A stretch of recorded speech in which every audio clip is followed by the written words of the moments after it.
Seorang remaja perempuan kelas 1 SMK di kota Surabaya menjadi korban kekerasan seksual dan ruda paksa oleh oknum anggota tentara di sebuah hotel kawasan Jalan Pasar Kembang, Kupang Kerajaan, Sawahan, Surabaya pada Senin 22 Januari 2024 pagi.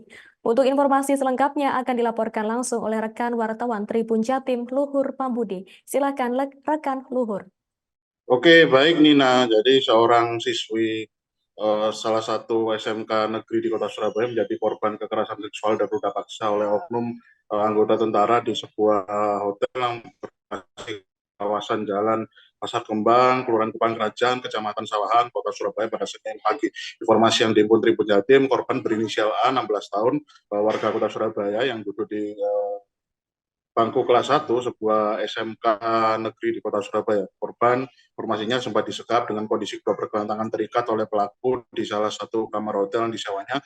Lalu korban diudah paksa oleh pelaku hingga mengalami pendarahan pada bagian organ kewanitaan. Korban yang bertubuh kecil dan kurus yang masih memakai kaos olahraga sekolah berwarna merah dan berjaket hoodie warna putih itu berhasil keluar dari kamar setelah memohon belas kasihan kepada pelaku akan menghentikan perbuatannya.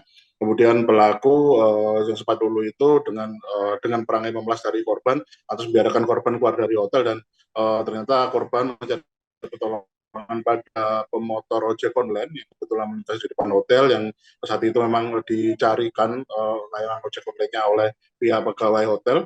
Kemudian ketika diantarkan ternyata si korban ini terus-menerus menangis. Kemudian pihak pemotor ojek online tersebut mengantarkan si korban ini untuk melaporkan kejadian dialami kepada pihak petugas Satpol PP yang berlokasi di dekat dari lokasi kejadian. Kemudian ternyata setelah tiga informasi awal korban ini menangis karena menjadi korban kekerasan seksual, ternyata langsung pihak Satpol PP dengan pengawalan anggota Satpol PP perempuan dan anggota Satpol PP laki-laki untuk dibawa dan ke Mapolsek Markas Polisi Sawan Polrestabes Surabaya untuk mendapatkan bantuan hukum, kemudian mendapatkan penanganan medis karena luka yang dialaminya. Kemudian menurut ayahanda korban yang berinisial LSA, 54 tahun, warga Bubutan, kemarin menyampaikan bahwasanya pihaknya baru mengetahui kalau anaknya menjadi korban kekerasan seksual setelah memperoleh telepon dari pihak petugas kepolisian yang menggunakan nomor telepon dari anaknya itu. Kemudian sekitar pukul 10, ayahanda korban yang saat itu sedang bekerja dan memutuskan untuk izin dan lalu datang ke Mapolsek, ternyata ia memperoleh informasi lebih lengkap, cerita langsung yang dialami oleh dari mulut sang anak yang ternyata anaknya menjadi korban kekerasan seksual. Yang kronologinya ternyata sekitar pukul 9 pagi saat itu setelah korban sekolah ya, jadi korban saat itu dalam keadaan sekolah, berada di lokasi sekolah sekitar pukul 9 korban ini meminta izin kepada pihak wali kelas dan pihak sekolahan untuk pulang lebih cepat karena akan mengambil uang beasiswa sebanyak 200.000 yang mana memang korban ini tercatat sebagai salah satu siswi yang berprestasi, kemudian memperoleh bantuan beasiswa dari layanan program pendidikan yang disediakan oleh pihak Pemkot Surabaya. Namun syaratnya uang beasiswa ini harus diambil di kantor perbankan Bank Jatim ya, yang jumlahnya 200.000 untuk bisa diurus pada hari itu. Dan si korban ini berencana untuk mengurus itu sekitar pukul 9 dan rencananya korban itu mau mengambil uang beasiswa tersebut bersama seorang temannya. Tapi korban harus diminta untuk menunggu di suatu lokasi yang berada di kawasan jalan depan Monumen Kapal Selam Kota Surabaya. Kemudian sang teman yang ditunggu itu tak kunjung datang, malah si pelaku yang tadi kenal mengendarai motor Honda Scoopy sekonyong-konyong mendatangi korban. Lalu pelaku berdalih bukan warga Surabaya sehingga tidak tahu jalan yang ada di Kota Surabaya dan meminta korban untuk ditunjukkan lokasi bank untuk mencairkan uang yang nantinya menurut pelaku akan digunakan untuk membeli tiket bioskop.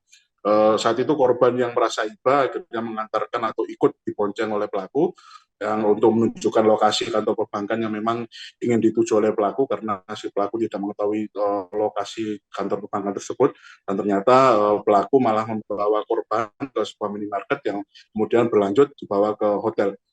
Kemudian menjadi pertanyaan bagaimana korban bisa kabur. Ternyata kemarin pihak orang tua atau ayah dari korban ini menceritakan bahwasanya memang si korban ini setelah mengalami peristiwa diruda paksa itu, korban berusaha memelas, menunjukkan bukti kalau dirinya harus segera pulang, dirinya harus segera kembali ke sekolah, dan menunjukkan bukti chat bahwasanya dirinya sudah diberi sebuah pekerjaan rumah PR ya dari wali kelasnya atau gurunya untuk segera dikerjakan, dan akhirnya si pelaku luluh dan pelaku membiarkan korban keluar dari kamar hotel. Dan ketika keluar dari kamar hotel, korban dalam keadaan shock, menangis, dan kondisi bagian wanitanya dalam kondisi pendarahan. Dia menangis di depan hotel dan dibantu oleh beberapa petugas hotel untuk dicarikan layanan jasa antar ojek online untuk kembali pulang. Dan akhirnya saat itulah korban pun diantar ke Mapolsek Sawahan dan akhirnya mendapat penanganan medis dan juga mendapat bantuan hukum. Dan kemarin kami juga menelusuri lokasi kejadian hotel tempat dari korban ini mendapat perlakuan ruda paksa dari oknum tentara ini, yang ternyata menurut hotel pelaku kemarin sempat langsung dilakukan penangkapan oleh tim gabungan dari pihak polisian dan juga dari pihak TNI, dan pelaku ditangkap 30 menit setelah korban keluar. Jadi durasi antara korban keluar dan melaporkan kejadian tersebut hanya kurun waktu 30 menit dan langsung dilakukan upaya penangkapan, dan pelaku ditangkap oleh tim gabungan. Dan kemudian kemarin informasi dari pihak karyawan hotel, pelaku kemarin sempat enggan untuk menunjukkan kartu identitas dan kartu keanggotaan aktif sebagai anggota militer atau anggota tentara.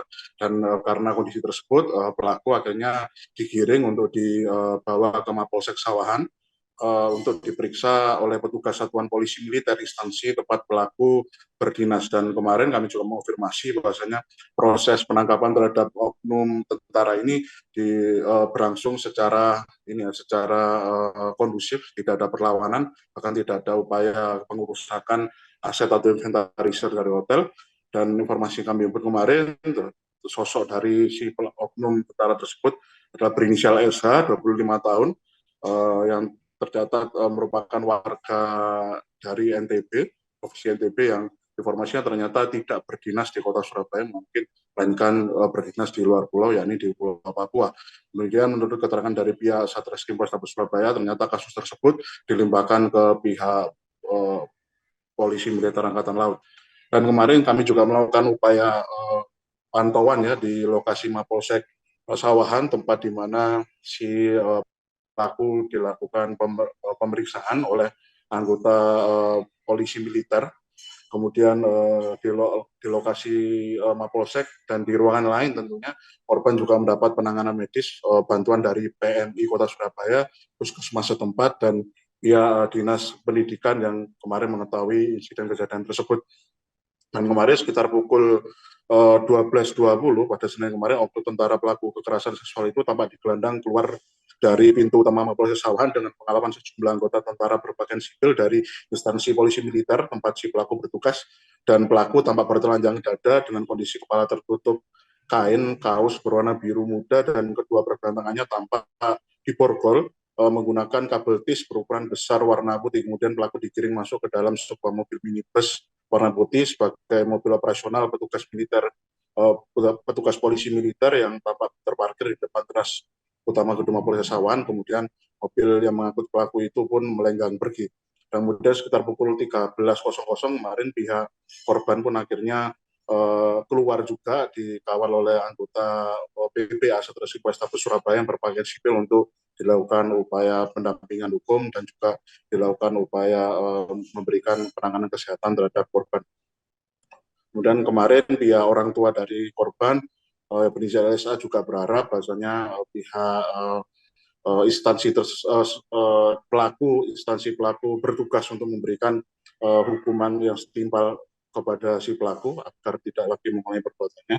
Kemudian ia berharap dari pihak korban agar pihak pemerintah terkait memberikan fasilitas penanganan medis, pemulihan psikis kepada anaknya yang menjadi korban dalam keadaan saat ini mengalami kondisi trauma. Demikian reportase kami. Nina, kembali ke studio. Baik, terima kasih atas informasi lengkap dari Anda, rekan Luhur Pambudi. Selamat bertugas kembali. Dan wartawan kami telah menghimpun wawancara dengan ayahanda korban berinisial LSA. Petugas Satpol PP, saya disuruh ke Polsek Sawahan. Saya tanya, ada apa? Setelah itu, loh, ini kan nomor anak saya. Oh iya, ini anaknya di sini. Kalau memang anak saya di sana, saya mau bicara. Anak saya langsung nangis. Saya tanya, ada masalah apa Mbak? Pokoknya Bapak ke sini. Saya ke sini. Itu dari tempat kerja ke sini.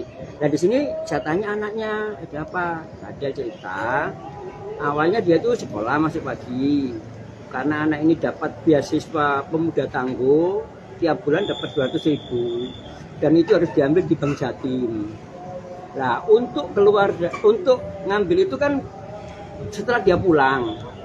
Nah, kalau sebelum dia pulang, dia harus minta surat izin. Nah, akhirnya dia ngurus surat izin untuk ngambil uang di Bank Jatim. Nah, dia berangkat dulu sama temannya, bilang, entar nona aku kok bareng. Dinten di Moncastle, katanya gitu. Sambil nunggu temannya, kenalan sama pelaku. Download Tribun X sekarang, menghadirkan lokal menjadi Indonesia.